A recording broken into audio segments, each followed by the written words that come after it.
आत्मस्वरूप बहनों, आज का भजन किसी भक्त का है।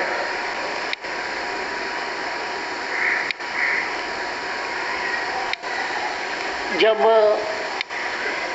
परमात्मा के ही बल पर परमात्मा का भक्त अलमस्त हो जाता है,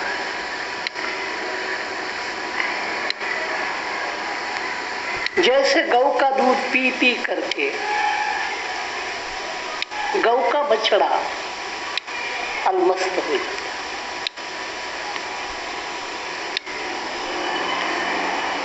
परमात्मा गौ माता है,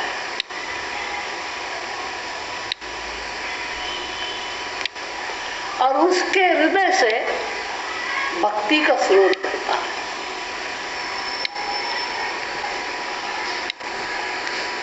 और जीव रूपी बछड़ा वो दूध पीता है, और दूध पी करके जब उसको मस्ती चढ़ती है तब परमात्मा को अपना नौकर बनाता है। ऐसी स्थिति में किसी जगह पर उल्लेख आया है, राम से अधिक ते राम के दास।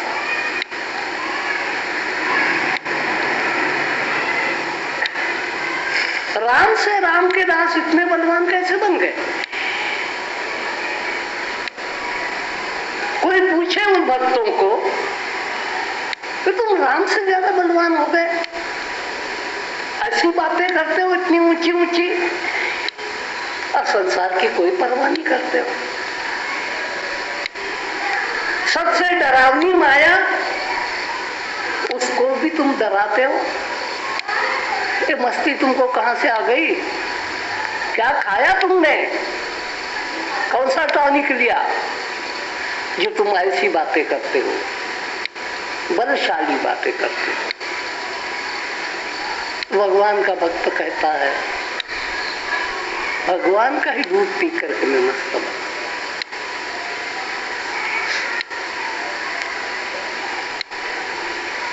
अब कहता है मेरे माँ पथ पर दीप जलाओ,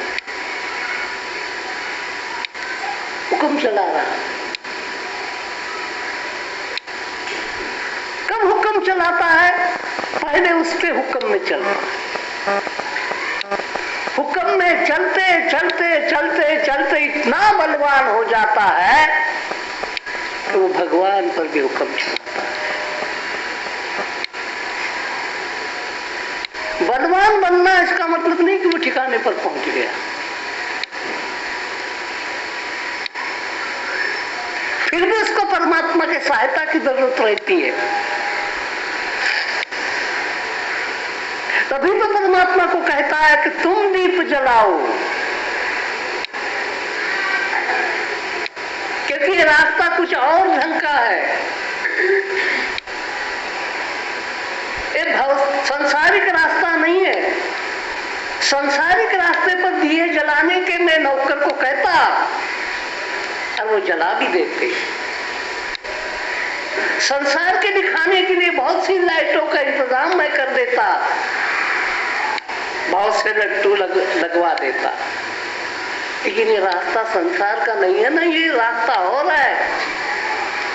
इसके पथ पर दीप जलाने वाला भी और होगा, और वो तुम्हारे सिवा कोई नहीं हो सकता। स्वार्थ के पथ पर दीप जलाने वालों की कोई कमी है?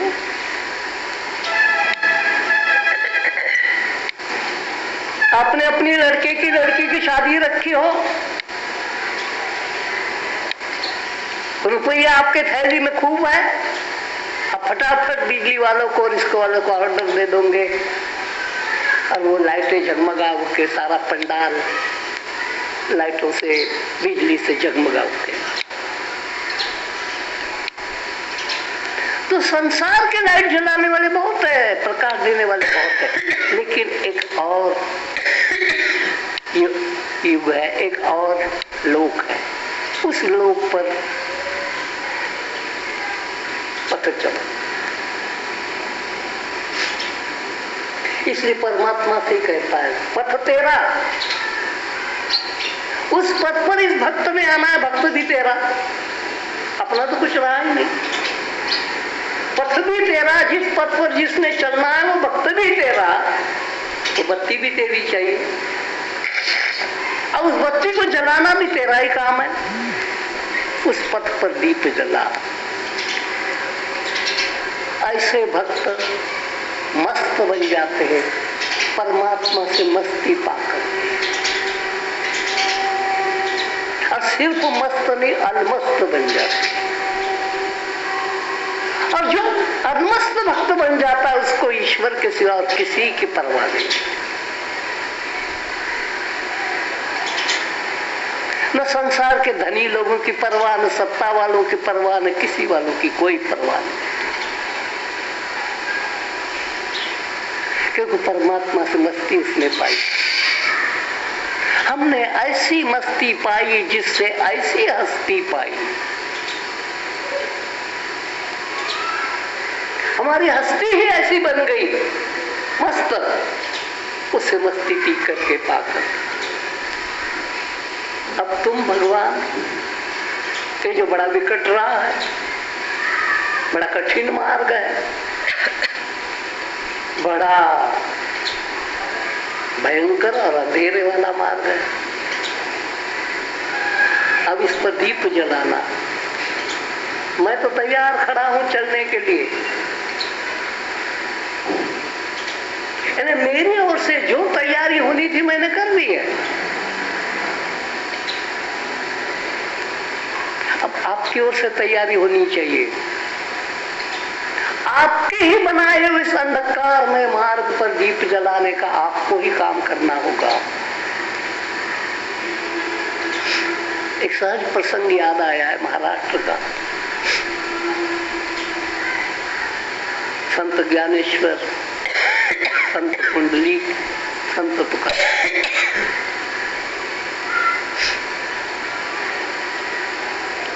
पुंडरीक पहले तो माता पिता को बहुत तंग करता था।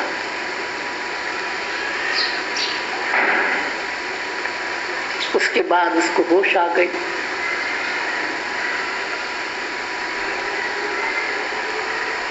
और उसने माता पिता की सेवा करनी शुरू कर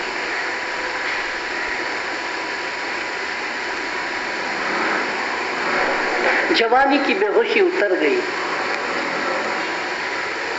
खुद को ही बुढ़ापा आने लग गया। और माँ बाप के बुढ़ापे पर वो चिढ़ता था, बड़े तंग करते हो, बड़े तंग करते हो।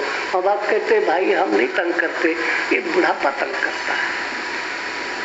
हम कोई तेरे दुश्मन थोड़े बेटा, हम नहीं तंग करते।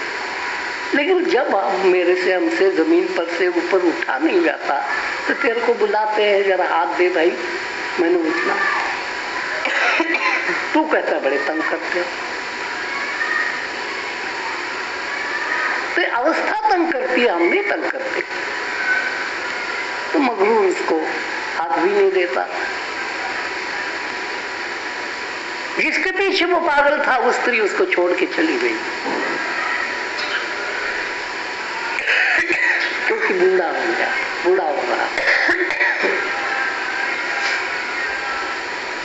वासना के केंद्र बिंदु पर जो इकट्ठे हो जाते हैं वो सदा ही छोड़ जाते हैं।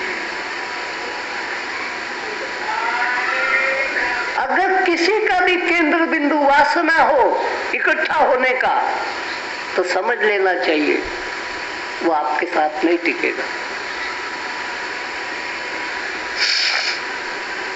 चाहे वो धन पाने की वासना हो, चाहे आपकी सत्ता की जगह पर अपनी सत्ता स्थापित करने की वासना हो, वो आपका रिश्तेदार, सगा, सहायक नहीं बन सकता। इसलिए तो सत्पुरुष सावध करते हैं कि कहीं भ्रम में रहना कि वो तुम्हारे पर प्रेम कर रहा है। जरा अंदर गहराई में जाकर सोचो कि तुम्हारे धन पर तो नहीं प्रेम कर रहा, और तुम भूलने मान बैठे हो कि हम मेरे पर प्रेम कर रहा। जरा गहराई में जाकर के सोचो कि तुम्हारे यौवन स्वरूप पर तो वो प्रेम नहीं कर रहा, और गलती से ये तो नहीं मान रहे हो कि मेरे पर प्रेम करना। जरा होश में यात्रा करना, बेहोशी में नहीं। महापुरुष चेतावनी देते रहते हैं।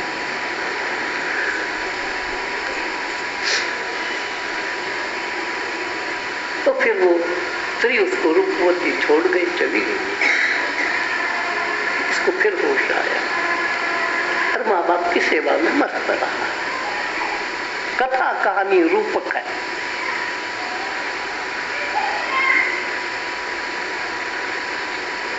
ईश्वर को लगा क्या इसका माता पिता पर सचमुच इतना दृढ़ प्रेम हो गया है? देखूं तो सही, कौतुक देखूं जा करके उस आदमी का।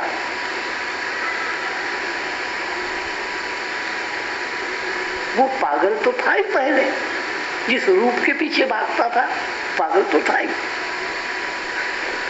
क्या इसका ये पागलपन अब सन्मार्ग पर लग गया? पागलपन जरूरी है। संसार को पाने के लिए भी पागलपन चाहिए, परमात्मा को पाने के लिए भी पागलपन चाहिए। पागलपन एक्सट्रीम प्रेम का नाम। जब प्रेम अत्यंत अमर्यादित हो जाता है तो पागलपन छा जाता है। पागलपन ही परमात्मा को मिला देता है, क्योंकि पागलपन में दुनियादारी के हिसाब किताब नहीं होते। इतना किया तो इतना मिलेगा, इतना खर्चा तो इतना वापस आ जाएगा। देते हैं मिठाई का डब्बा शादी में, तो चलो 50 रुपए का शादी का डब्बा तो दे दिया है, 100 रुपए का तो सगन आ ही जाएगा। और ऐसे भी सगन देने वाले मैंने देखे हुए हैं चालाक, उनसे भी होशियार, क्योंकि उन्होंने हिसाब ये लगाया कि 50 रुपए का मिठाई का डब्बा 100 रुपए का दिया, 200 का सगन तो आएगा। लेकिन ऐसे भी होशियार लोग होते हैं।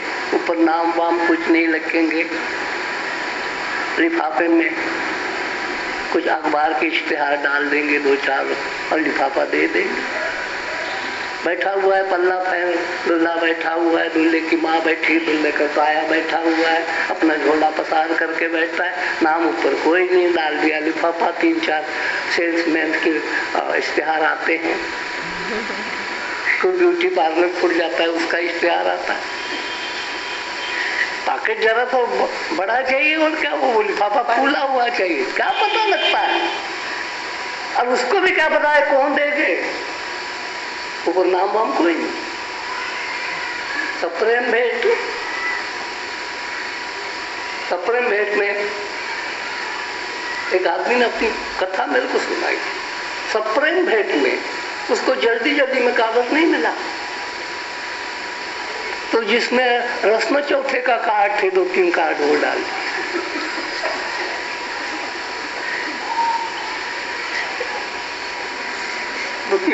एक से एक बढ़कर है माया। उन्होंने लिफाफा खोला तो रस्म चौथा हो चुका था 2 महीने पहले का, उसके 3-4 कार्ड थे। बोला तो वो निकला।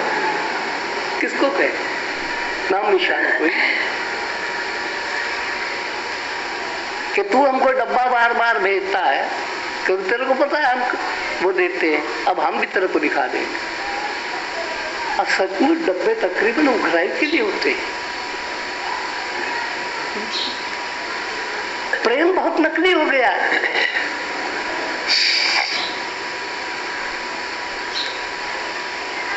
क्योंकि देखा देखी जो प्रेम किया जाता है वो प्रेम नहीं होता। डब्बा न बेच करके भी प्रेम किया जाता है, लेकिन लोग समझते हैं कि डब्बा भेजेंगे तभी प्रेम होगा। माया ठगनी ऐसे ठगती है, मेरा दिखावा। अंदर में, हृदय के अंदर कोई चीज नहीं प्रेम की, कोई दर्द नहीं, कोई पीड़ नहीं। निराधिकार, उसने ऐसा किया था हमने ऐसा करना, उसने ऐसा किया था हमने ऐसा करना, उसने ऐसा किया था हमने। भेंट क्या? इसलिए जो भी फंक्शन देखता हूं सब नकली सा ही लगता है। कितनी बनावटी बन गई संसार, कितना बनावटीपन आ गया लोगों में। हंसी बनावटी, शोक बनावटी, बनावटी बनावटी हो। तो वो भी क्या करेंगे, माया है ही ऐसी कि सबको असली को बनावटी बना दी। इसलिए भक्त भी बनावटी हो गए, संत भी बनावटी हो गए, साधु भी बनावटी हो गए, राम नाम देने वाले भी बनावटी हो गए, नाम लेने वाले भी बनावटी हो गए। नाम का कोई असर नहीं।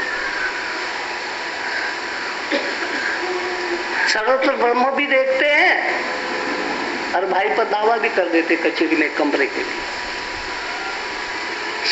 क्या पाया नाम लेकर? ऐसा हो गया सब। अब ऐसे संसार को जो पहचानता है वो बहुत बुद्धिमान होता है।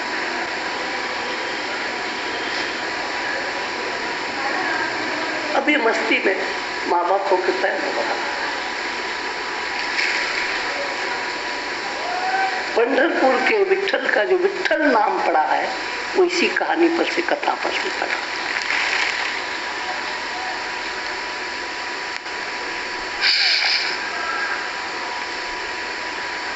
संत तुकाराम और पुंडरीक एक जमाने के थे, महाराष्ट्र के संत।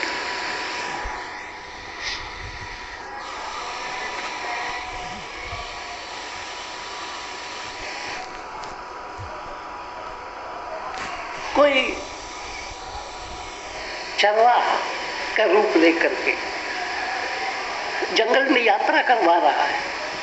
माँ बाप कहते हैं हम थक गए तो कोई आ जाओ, मेरे गोदी में पैर रखो। माँ के पैर रखे, बाप के पैर रखे, थक गए हो ना, कोई बात नहीं। वो पैर दबा रहा है। जो जंगल है, भीमा नदी का किनारा है, जंगल है, पैर दबा रहा है। किसी को पता लग गया कि बहुत कुछ वो बदल गया।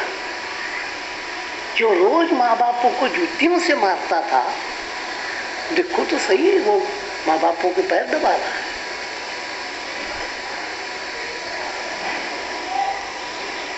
तो कोई व्यक्ति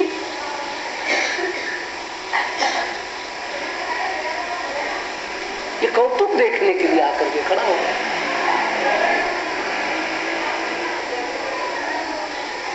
माँ बाप थोड़े थोड़े अंधे भी हो गए थे। माँ बापों ने कह दिया, देख पुंडलीक, तू ये जो काम कर रहा है ना, परमात्मा उसको देख रहा है। उनका स्वागत नहीं करना, क्योंकि जब चित्त वृत्ति अत्यंत ऊंची हो जाती है तब हर व्यक्ति में उसको परमात्मा दिखाई देने लग जाता है।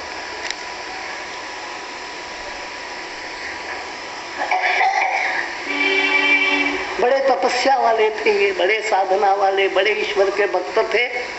जब देखा वो किसान खड़ा है तो तुरंत कह दिया, पुंडलीक, परमेश्वर खड़ा है रे, वो देख रहा है रे कि तू हमारी सेवा कर रहा है। उनका स्वागत नहीं करना। अब धर्म संकट आ गया। गुरु गोविंद दोनों खड़े, किसको लागू पाए।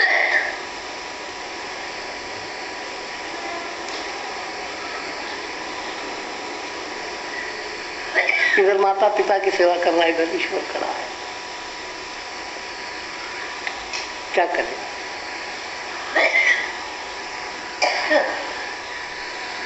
पुंडलीक जवाब दे रहा है, परमेश्वर का आगमन हुआ कैसे हुआ मेरे सामने।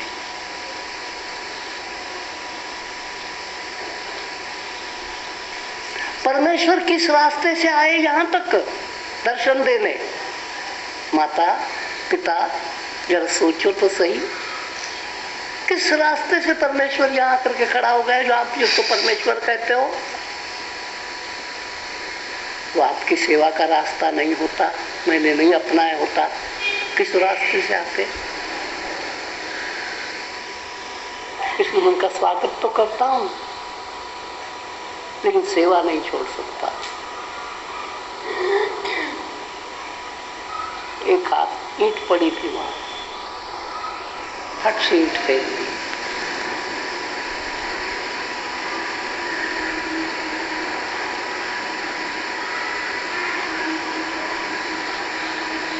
और वो व्यक्ति उस ईंट पर खड़ा हो गया और अदृश्य हो गया, क्योंकि वो ये बदलाव देखने आया था। ये बड़ा कौतुक था, बड़ा आश्चर्य था, ये बड़ा बदलाव था। जब एक डाकू संत हो जाता है और आपको पता लगेगा आपके जलंधर का ये महान बदमाश, महान डाकू, महान खराब आदमी है, और किसी ने कह दिया कि देखो वो बहुत बदल गया, बहुत बदल गया, सारा गलत काम इसने छोड़ दिया है, वो जा रहा है हमारे दरवाजे से आकर के, तो आप तो भी काम छोड़ करके आप अपने दरवाजे पर आ जाओगे। ऐसे वो व्यक्ति आकर के देख करके अदृश्य हो चला गया।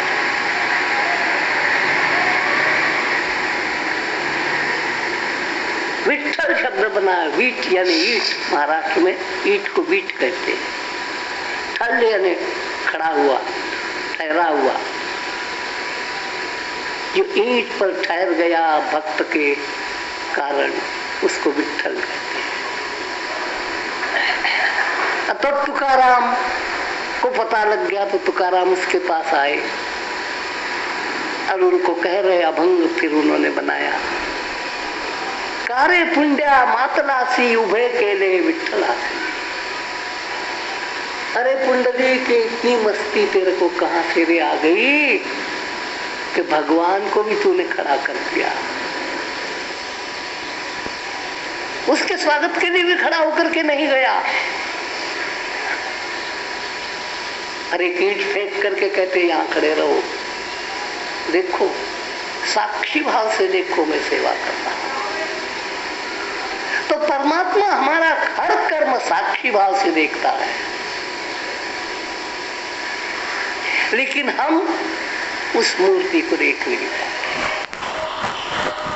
इसलिए तो महापुरुष कहते हैं बुरा काम मत करो, वो खड़ा है और आपका हर कर्म देखता है, लेकिन आप उसको देख नहीं पाते। क्यों? क्योंकि उसके और आपके बीच में जो फासला है, उसके बीच में दीवार नहीं है, ज्योत नहीं है। कैसे देखोगे? बुद्धि पाप करती है, मन पाप करता है, इंद्रियां पाप करती है और आत्मा देखती है। लेकिन आप आत्मा को नहीं देख पाते कि हम क्या कर रहे हैं। अभी हमने इतना बड़ा झूठ बोल गए कि बेहोश आदमी को ईश्वर नहीं दिखाई देता।